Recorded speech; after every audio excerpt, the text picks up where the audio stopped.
শীত আসলে সবচেয়ে বেশি যে সবজি আমাদের চোখে পড়ে তার মধ্যে অন্যতম হচ্ছে ফুলকপি। সেই ফুলকপিরই এখন বেহাল দশা। সারি সারি ফুলকপি নিয়ে বসে আছে বিক্রেতা।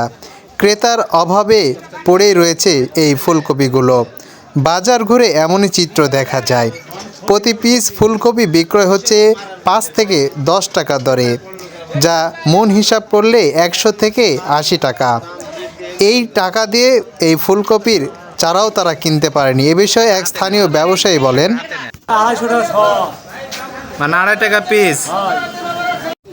এদিকে প্রান্তিক পর্যায়ের কৃষকরা বলছেন মাঠ থেকে এই ফুলকপি কেটে সংগ্রহ করে বাজারে নিয়ে আসতে যা খরচ পড়ছে তা 2 মণ ফুলকপি বিক্রয় করেও সেই টাকা আসছে না।